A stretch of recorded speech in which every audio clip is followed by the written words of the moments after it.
136 కీర్తన అండి. యెహోవా దయాళుడు, ఆయన కృప, ఆయనకు కృతజ్ఞతాస్తుతులు చెల్లించుడి, ఆయన కృప నిరంతరం. యెహోవా దయాళుడు, ఆయన దయ లేనిదే మనము జీవించలేము. ఆయన దయాళుడు కాబట్టే మనం ఈరోజు ఊపిరి పీల్చుకోగలుగుతున్నాము. మనం రక్షింపబడి కూడా ఉన్నాం, లేకపోతే ఎప్పుడో నశించిపోయింది. ఆయన దయాళత్వము అంతదనమాట. ఎందుకు? తను తాను రిక్తనుగా చేసుకుంటే అంత దయాళత్వం. కుమారుణ్ణి మనకి అనుగ్రహించి మనకి రక్షణ మార్గం చూపించిన దయాళుడు అనమాట. ఆ రక్షణే లేకపోతే ఈరోజు మనము నశించిపోయి ఉండేవాళ్ళం. దేవదేవునికి కృతజ్ఞతాస్తుతులు చెల్లించుడి, ఆయన కృప నిరంతరం. ప్రభువుల ప్రభువునకు కృతజ్ఞతాస్తుతులు చెల్లించుడి, ఆయన కృప. దేవదేవుడు ఎవరండి? మనకు దేవాది దేవుడు ఒక్కడే, తండ్రి కుమార పరిశుద్ధాత్మ. అందుకే దేవాది దేవుడు అయ్యాడు. ప్రభువుల ప్రభువు, ఆయన ప్రభువు. మనము యేసుక్రీస్తు ప్రభువు అని మనం పిలుస్తున్నాం, కానీ మనం ఇక్కడ ఏం చేస్తాం? లోకంలో వేరు చేస్తాం. ప్రభువులకు ప్రభు, ఆయన ఏ ప్రభువులకు కూడా ప్రభువే, దేవాది దేవుడే, ఒక్కడే. మనం అంతా విభజన చేసేసి మనము ఆ విధంగా మనం ఆరాధిస్తాం, కానీ విభజన చేయకూడదండి. మనలో శరీరము, ప్రాణము, ఆత్మ ఉన్నలాగనే దేవుడు ఏకమై ఉన్నాడు. పరిస్థితిని బట్టి ఆయన విభజింపబడుతూ ఆయన తగ్గించుకుంటూ ఆయన రిక్తులు చేసుకుని మనకి రక్షణ మార్గం చూపించడానికే విభజింపబడ్డాడు. తిరిగి అదితో ఉన్నాడు యేసయ్య. కానీ మనము అప్పుడు యెహోవా నామాన్ని ఉచ్చరించొద్దన్నాడు అనవసరంగా. అందుకే యేసయ్య నామం అనేది మనకు మర్చిపోయింది. ఆ యేసయ్య నామం ద్వారా మనము ప్రతి క్షణము మనం పిలవగలుగుతున్నాము, స్తుతించగలుగుతున్నాము. అదేవిధంగా పరిశుద్ధాత్మ దేవుని కూడా దుఃఖపరచొద్దు అన్నాడు. పరిశుద్ధాత్మ దేవుని వైపు ఎక్కువ కష్టపెట్టకూడదు. అన్నీ యేసయ్య దగ్గరన్న క్షమాపణ దొరుకుతుందేమో, కానీ పరిశుద్ధాత్మ దగ్గర క్షమాపణ దొరకదు. దుఃఖపెట్టినప్పుడు, ఆయాస పెట్టినప్పుడు క్షమాపణ దొరకదు. అది మనం జ్ఞాపకం చేసుకొని ఏకమై ఉన్నారని మనము స్తుతించాలి దేవదేవునికి, ప్రభువుల ప్రభువుకు.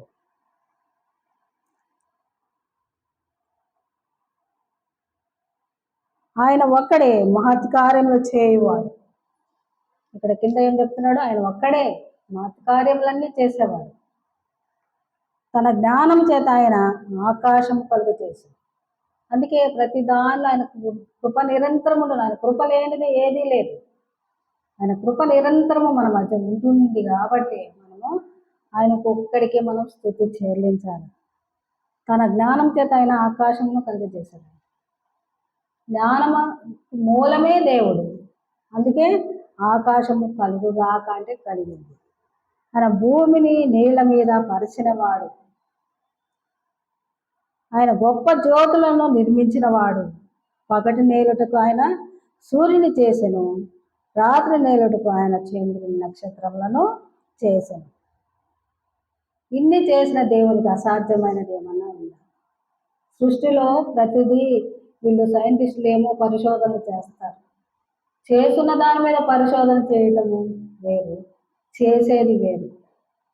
చేసేదానికి శక్తి కావాలి, అది నిర్మించేదానికి శక్తి కావాలి. ఆ శక్తి ఎక్కడుంది? ఆ జ్ఞానం ఎక్కడుంది? ఆ దేవుడు ఎక్కడున్నాడు అని వెతికితే బాగుంటుంది, కానీ అది వెతకకుండా చేసిన దాన్ని చెడగొట్టేదానికే మనం సైంటిస్టులు పనిచేస్తుంటాం నిరంతరం. కానీ ఏమీ సాధిస్తున్నారు ఎవరైనా? మన జ్ఞానం వల్ల, మనిషి జ్ఞానం వల్ల ఏం సాధిస్తున్నాం?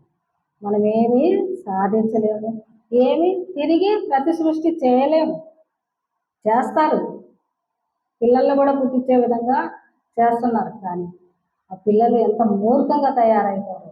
అదే దేవుని జ్ఞానంతో, దేవుని హస్తాలతో స్వయంగా సృజించిన ప్రతిదీ ఎలా ఉంటుంది? సృష్టిలో ముందంతా ఎంత నెమ్మదితో, ఎంత ప్రశాంతతతో ఉంది సృష్టి. ప్రతి సృష్టి చేస్తూ వస్తున్నారు మనుషులు. ఇప్పుడు ఏమైపోతుంది? మొత్తం నాశనం అయిపోతుంది.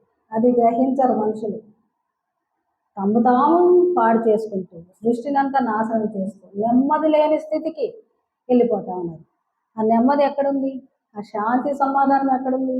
దేవుని దగ్గరే దొరుకుతుందని ఏ రోజు గ్రహిస్తారో ఆ రోజు మనము నిత్యరాజ్యం వల్ల నెమ్మదిగా ఉండగలం.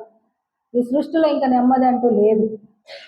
ఏదో ఒకటి భయం, ఏదో ఒకటి భీతి, ఏదో ఒక నింద, చేయని దానికి నింద, ఏదో ఒక స్వార్థమాసుల మధ్య నలిగిపోవటం తప్పితే ఏమన్నా ప్రయోజనం ఉంటుందో? మనం ఎంత రోజంతా కష్టపడతాం, రాత్రికి వచ్చేటప్పటికి ఏదో ఒకటి ఇంట్లో వాళ్ళ ద్వారా బయట వాళ్ళ ద్వారా ఏదో ఒక చిన్న విషయంలో మన మనసు గాయపడుతుంది, బాధపడుతుంది. కానీ నిత్యరాజ్యంలో అది ఉండదు కదా.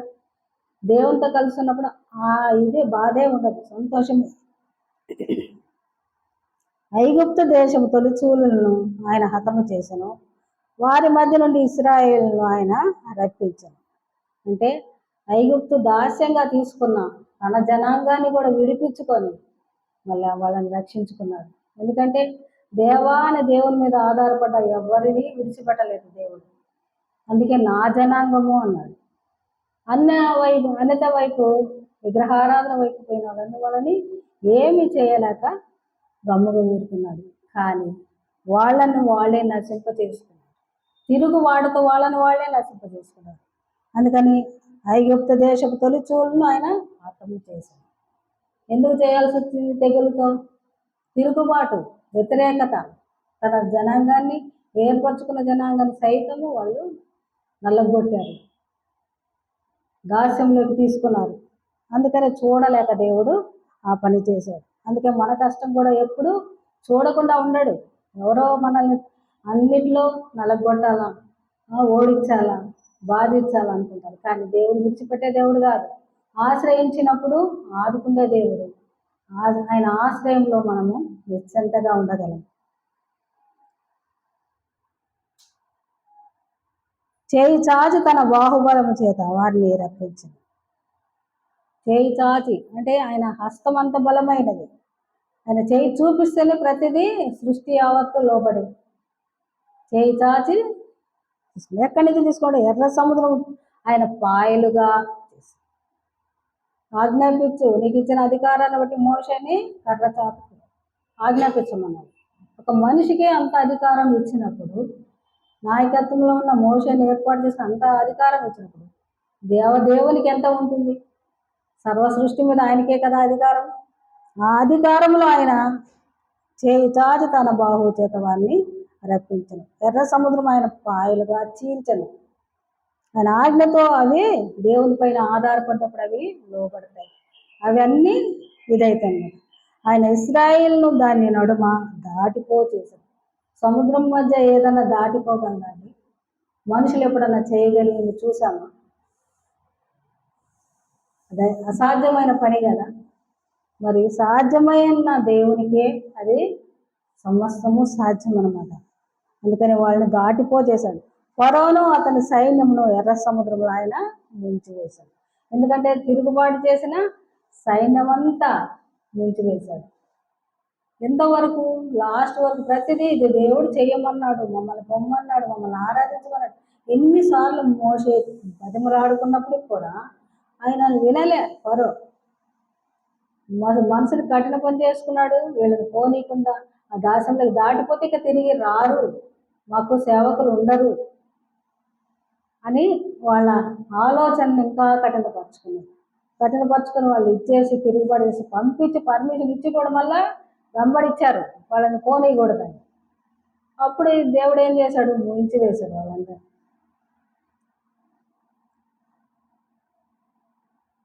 అరణ్య మార్గం ఆయన తన ప్రజలను తోడుకొని వచ్చును. అరణ్య మార్గంలో అంటే అరణ్య మార్గంలో ఏముంటాయంటే నీళ్ళు ఉండవు, ఆహారం ఉండదు, ఏముండదు. అయినప్పటికీ ఆయన ఇశ్రాయేల్ జనాంగాన్ని మన్నానిస్తూ వాళ్ళకి ఏ బాధ లేకుండా ఎండ దెబ్బ కానీ వెన్నెల దెబ్బ కానీ ఏది తగలకుండా అవన్నిటి నుండి రక్షించుకుంటూ తను ప్రాణానికి నడిపించుకున్నాడు. వాళ్ళ తిరుగుబాటు చేసి కూడా దేవుని దగ్గర వ్యతిరేకత పొంది సగం మంది పోయిన వాళ్ళే. కానీ తిరుగుబాటు అనేది ఇక్కడ దేవుని దగ్గర ఉండకూడదు. మనం నేర్చుకోవాల్సింది ఏంటంటే తిరుగుబాటు ఉండకూడదు, వ్యతిరేకత ఉండకూడదు. దేవుని దగ్గర మనం లోబడి ఉండాలి. అందుకనే లోబడిన వాళ్ళని పిల్లలకు శ్రమ అని చెప్తాడు. మనము లోబడకపోతేనే శ్రమ, కానీ మనం లోబడితే మనకి శ్రమ ఎందుకు ఉంటుందండి? మన నిత్యానందమే కదా. మనం చేసుకుంటే దానికి దేవుని నిందిస్తాం, విమర్శిస్తాం. కానీ ఆ పరిస్థితికి మనం పోకుండా దేవుని ఎప్పుడు ఆరాధించే విధంగా మనము ఉండాలి. ప్రసిద్ధి నొందిన రాజులను ఆయన హతము చేసెను. అమోరీల రాజైన సీహోనును ఆయన హతము చేసెను.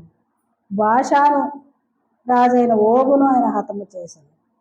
ఆయన వారి దేశములను మనకు స్వాస్యముగా అప్పగించారు. ఎందుకంటే ఎంత అన్యాయంగా దేశాలు స్వాధీనం చేసుకున్నప్పటికీ కూడా వాళ్ళని హతము చేసి తిరిగి మన ఇది మనకి నిలుపుతాడు దేవుడు. తన బిడ్డల నుంచి ఎవరు ఏది దొంగిలించలేరు. సాతానుడు కూడా మన ఆత్మను దొంగిలించలేడు, దానికి అధికారం లేదు. మనం ఎప్పుడు దేవునికి మనం లోబడి ఉన్నప్పుడు ఆయన రాజ్యాలే వాళ్ళ రాజుల నుంచి వాళ్ళ హతం చేసి అప్పగించాడు వీళ్ళకి. మరి మన ఆత్మ ఇది దేవుడు మనల్ని నిలపడ. ఎప్పుడు మనకు దేవునికి మనం లోబడి ఉంటే ప్రతిదీ మనకి అనుగ్రహించే దేవుడు, ఆస్వాదించే దేవుడు, కాపాడే దేవుడు, నడిపించే దేవుడు. అందుకని మనము ప్రతి విషయంలో దేవునికి అప్పగించుకొని సాగిపోదామని ఆయన సేవకుడైన ఇశ్రాయేలునకు దానిని స్వార్థముగా అప్పగించాడు. మనము దీన దశలో ఉన్నప్పుడు ఆయన మనల్ని జ్ఞాపకం చేసుకున్నాడు. ఇశ్రాయేలుకు స్వార్థంగా అంటే హక్కుగా ఇచ్చేశాడు కానాన్ అనే దేశాన్ని. దానికి అడ్డు వచ్చిన వాళ్ళందరినీ తీసివేశాడు. ఆయన వాగ్దానం చేసిన వాడు నమ్మదగిన వాడు. ఆ వాగ్దానంలో నిలిచినప్పుడు వాగ్దాన ఫలము మనము పొందుకోగలము. మనం దీన దశలో ఉన్నప్పుడు ఆయన మన జ్ఞాపకం చేసుకుంటాడండి. మనం దీన దశలో ఏ పరిస్థితిలో ఉన్నా దేవునికి అప్పచెప్పుకొని ప్రార్థన చేశాము, ఆయన మీద ఆధారపడ్డాము, ఆయన మీద మన భారం మోపాము, అప్పుడు మన భారం అంతా ఆయన మోసుకుంటూ మనకు తెలియని రీతిలో సహాయము అందించబడుతుంది. అది మనకు ఆశ్చర్యం, అద్భుతం కలుగుతుంది. గ్రహిస్తే, దేవుని అనుసరిస్తే, ఆధారపడితే మనకి తెలియకుండా మనము కృతజ్ఞతాస్తుతులు చెల్లించగలము. అప్పుడే ఆయన కృప నిరంతరం ఉంటుంది. అన్నింటిలో ఆయన కృప నిరంతరం ఉంటుంది అని ఇస్తూ వచ్చాడు. కానీ ఎప్పుడు ఉంటుంది ఆయన కృప నిరంతరం? మనం ఆయన్ని ఆనుకున్నప్పుడు, మనం ఆయనతో కలిసి నడిచినప్పుడు, ఆయన చెప్పింది చేసినప్పుడు, అప్పుడే మనము ఆయన కృపను చూడగలం. మన శత్రువుల చేతి నుండి మనల్ని విడిపించను. సమస్త జీవులకు ఆయన ఆహారం ఇచ్చుచున్నాడు. ఎవరైనా ఆకలితో ఉంటున్నారా? ఎవరికైనా దేవుని పైన ఆధారపడ్డోళ్ళు ఆకలితో ఉండరండి. మన శత్రువుల చేతిలో నుండి మనల్ని విడిపిస్తాడు. దుష్టుని చేతిలో నుండి ఎన్నిసార్లు తప్పిస్తున్నాడో మనం చిక్కుకోకుండా మానసికంగా, శారీరకంగా, ఆత్మీయంగా ఎన్నిసార్లు తప్పిస్తున్నాడో. ఎప్పుడు దాని నుంచి మనల్ని రక్షించి కాపాడి నిత్యరాజ్యంలోకి తీసుకెళ్ళేది ఎప్పుడంటే మనం పూర్తిగా దేవుడికి అప్పగించుకుంటాం, మనం లోబడినప్పుడు. అందుకనే ఇక్కడ దుష్టుని మనం జయించే శక్తిని పొందాలంటే మన శత్రువు చేతిలో ఎవరంటే ఇప్పుడు ప్రస్తుత మన శత్రువు ఎవరు? రాజులు కాదు కదా. అప్పట్లో రాజుల పరిపాలన, వాళ్ళు అడ్డు వచ్చేవాళ్ళు. కానీ ఇప్పుడు దుష్టుడే మన మీద రాజ్యం వెళ్తున్నాడు. దాని రాజ్యం గెలవకుండా ఉండాలంటే, దుష్టుని రాజ్యం ఓడిపోవాలంటే మనం దేవునితో సహవాసం చేసి, దేవునితో నడిచి దేవుని గెలిపించే వారంగా ఉండాలి. ఆయన చేసిన త్యాగాన్ని మనం జ్ఞాపకం పెట్టుకోవాలి. ఆయన సువార్తను చాటాలి. నశించిపోయే ఆత్మల కోసం ప్రార్థన చేయాలి. అప్పుడే మనము ఆయన కృప నిరంతరం మనతో ఉంటుంది. సమస్త జీవులకు ఆయన ఆహారం ఇస్తాడు. ఎక్కడ ఎవరు ఆకలి కొనరు. ఆకాశమందున్న దేవునికి కృతజ్ఞతాస్తుతులు చెల్లించడు. ఆకాశమందున్న దేవునికే మనము కృతజ్ఞతాస్తుతులు చెల్లించాలి. మనం ఏది భూమి మీద నిర్మించుకోకూడదు. అదొక్కటే మనం తెలుసుకోవాల్సింది. ఆయన ఆకాశమందు దేవుడు, సర్వ శరీరునికి, సర్వ సృష్టికి జీవనాధారం, జీవగల దేవుడు ఒక్కడే అన్నది మనం గ్రహించాలి. ఆయనతో కలిసి నడిచినప్పుడే మనము దేవుడితో కలిసి ఉండగలం. అది మనం గ్రహించాలి, మనం నెరవేర్చాలి, నిలబడాలి. అప్పుడే ఆకాశమందు దేవునికి కృతజ్ఞతాస్తుతులు చెల్లించడి. ఆయన కృప నిరంతరం. ఆయన కృపలో మనం నిరంతరము కొనసాగాలంటే మనం ఇవన్నీ అనుసరిస్తూ, ఆయన పైన ఆధారపడుతూ, నమ్ముతూ మనము ప్రకటిస్తూ మళ్ళీ మనకు గ్రహించింది మనం పొందుకుంది మనం అనుభవిస్తుందంతా ప్రకటిస్తూ అప్పుడు చేయగలిగినప్పుడు మనకి ఏది పొదువై ఉండదండి. దేవుడే మన చెంత ఉంటాడు, ఆయనే నడిపించుకుంటాడు. మనం అప్పగించుకోవడం ఒకటే మనం చేయాలి, ఆ పని మనం చేయాలి. మన జీవితం మీద మన అధికారమే ఉంటుంది. మన అధికారం ఉన్నప్పుడు ఆ అధికారానికి ఎవరు హక్కుదారులు అవుతారు? దుష్టుడు. దుష్టుడు మనలో అన్ని లేనిపోని ప్రేరేపణలు చేసేసి అవన్నీ లోకం వైపు నడిపించి తన రాజ్యాన్ని బలపరుచుకుంటాడు. అందుకని మనం దేవుని రాజ్యంలో గెలవాలని నిలబడాలంటే నిరంతరం ఆయన కృప మనతో ఉండాలి. ఆయన కృపలో మనం జీవిద్దామండి, కొనసాగిపోదాం, ఆయనతో నిత్యత్వంలో ఉందామండి. దేవుడి కృపగల వాక్యం జీవించాలి. ఇప్పుడు ఆరాధనలోకి వెళ్దామండి. స్త్రీల ఇద్దరు పురుషులు ఇద్దరు ఆరాధించవలసిన స్తోత్రారుడు స్తుతి పాత్రుడు